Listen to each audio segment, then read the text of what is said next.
Hi, and welcome back to Wine Mastery. We're going to taste a Côtes du Rhône, and we hope we're really going to enjoy it more than we did the last one, and we'll taste it now.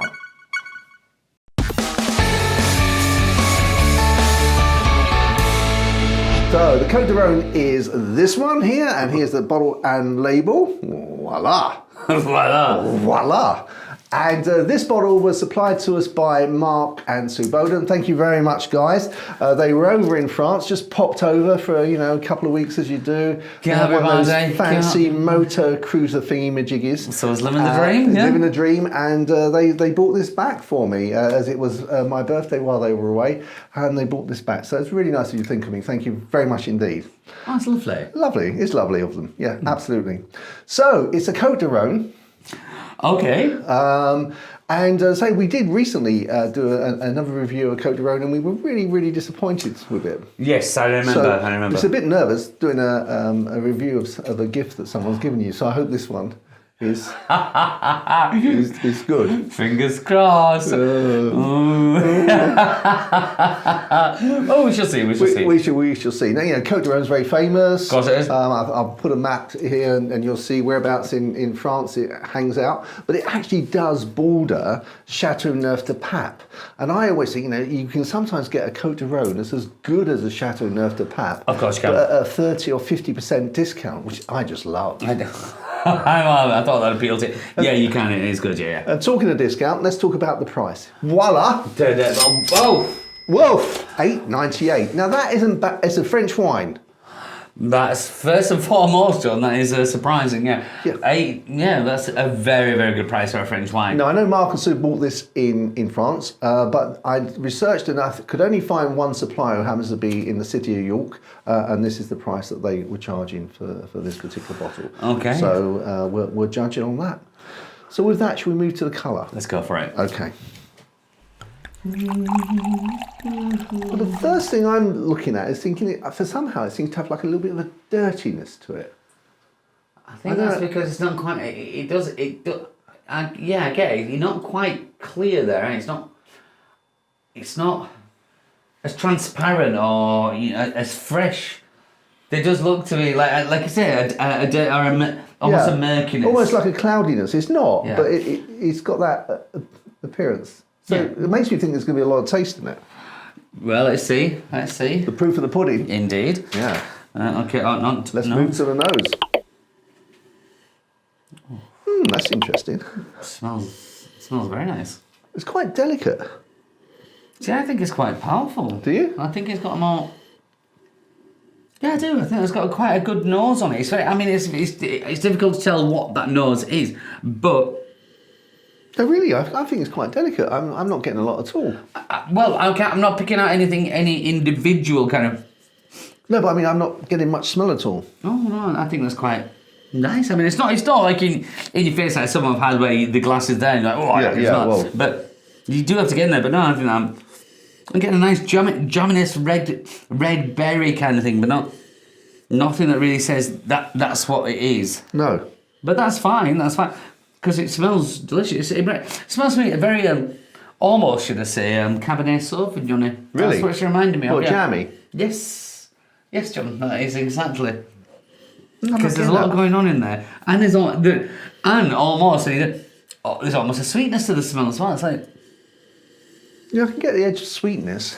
Juicy, sweet, There's only one thing for it, John. We're going to have a little taste. Yeah. Cassis, yes, John. Yes, isn't it? I always like it when I'm struggling to find something and then you find it and then you go, you get it yourself. That is not. Yeah, it sort of unlocks the pathway in your receptors, doesn't it? Yeah, he says it immediately kind of clicks. Anyway, so I'll go.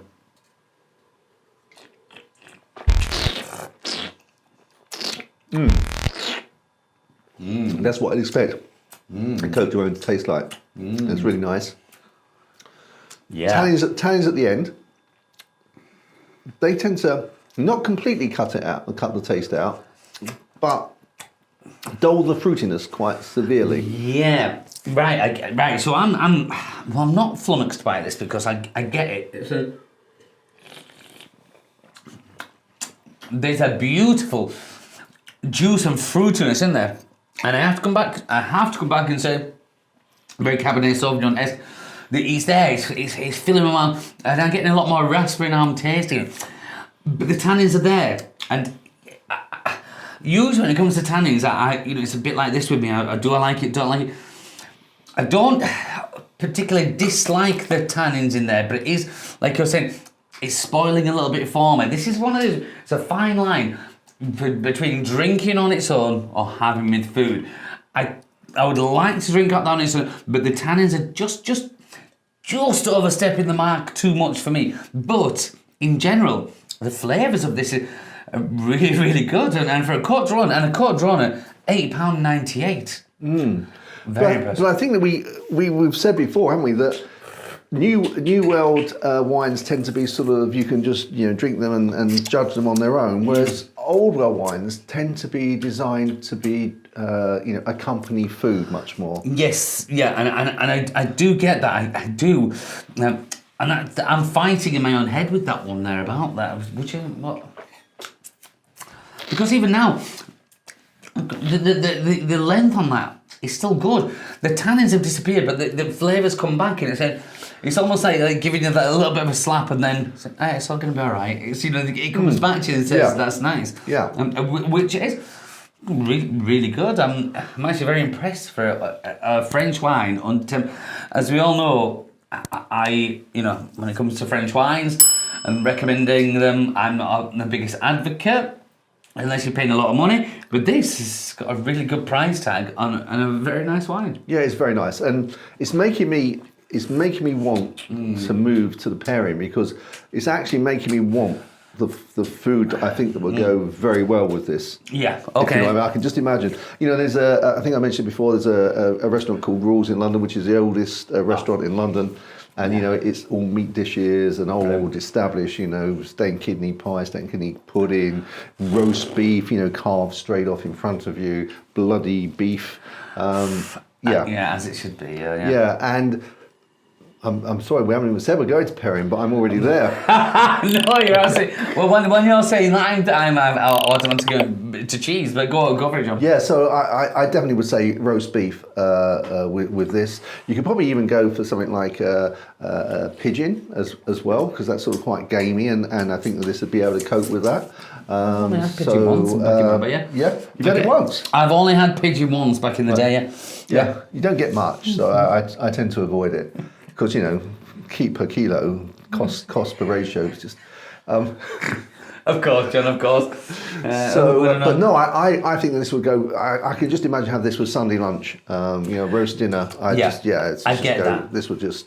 Even the roast veg, I think, would go with that. That's the slightly charred edges on you. Yeah, and the fattiness of that. And cheese. I'm going to lean towards a Bleu. With this, and I'm going to say Forme d'Ambert. Either Forme d'Ambert or Bleu d'Auvergne. Either one you'll be fine. Both French blue cheese, both have a kind of saltiness.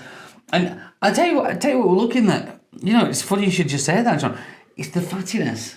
It's the fattiness that I think this is going to suit. And they both have that kind of textural fattiness, the lactic acid, whatever it might be. But there's a mouthfeel, not just a flavour, but a mouthfeel there. Yeah. And I think that would...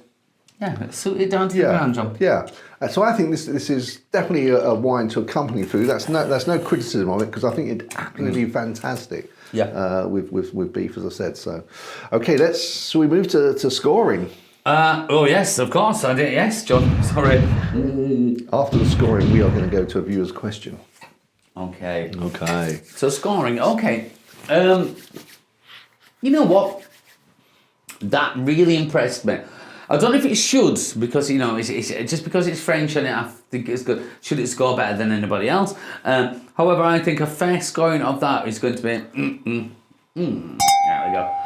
I'm going to go. I'm going to probably be higher than you. I'm guessing. I'm going to go 85. 82. So Okay, not too far. not far off. No, and my logic for going that is it's Côtes du Rhône, and I think it hits the button on, you know, if you like Côtes du Rhône, then I think you'll like this one. I think it hits the button, and then a few extra points because it's only $8.98. Yeah, I think that's completely correct. You know, that's probably, I'm going to say that's probably one of the nicest Côtes du Rhônes I've ever tasted. Really? Oh, definitely. And to put in that price bracket, yeah, good. Very, very good. Very, very impressed. I've tasted one better at Côtes du Rhône, but it was nearly 3 times the price. Yeah. Well, that's only the price you're going to pay for something of that quality. Absolutely excellent. Good find. Excellent. Well, thank you very much, Mark and Sue. That's really very, very generous of you, and we really appreciate you giving us that bottle. Thank you very much indeed. Okay, so we've got a question. This question, I'm just going to excuse my eyes diverting down, from Julie Carter. Okay, Julie, what's the question? And she said, when people say the wine is corked, what do they mean? Oh, corked just generally means it's gone off, so oxidised. So when you, for instance, if it happens, if you've got a wine that has a cork in it, which is it's quite rare, well, it's not rare, but you know, old world wines usually have corks in there. But if they're left to be stood up instead of laid down. So when you lay down a wine that has a cork in, the juice, the wine keeps the cork expanded, so it kind of fills that gap. But sometimes when you leave it, not all the time, but sometimes you leave it stood up, the cork can dry out, and so air gets into the wine, and that oxidises it, so it kind of becomes off for all intents and purposes. That's all it is. Excellent. Well, I hope that answers your question, Julie. If not, obviously come back to us, and I hope everyone else finds that a useful answer. Okie dokes. Well, that's it for this episode. We look forward to seeing you again soon. Hopefully you'll be watching the next episode, which will come out on a Saturday. And to make sure you get it, just ding that ding-a-dong-dong, and you will be advised as soon. Actually, one dish that would really do with this. I've just thought of a dish that would go with this. Coq de vin. What's coq de vin? I don't know. Coq de vin. It's a French dish with chicken in wine. Coq au vin. You mean coq au vin? Coq au vin. Yeah, that's the one.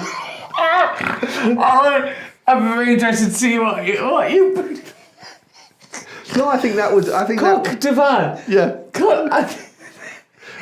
I think I know him.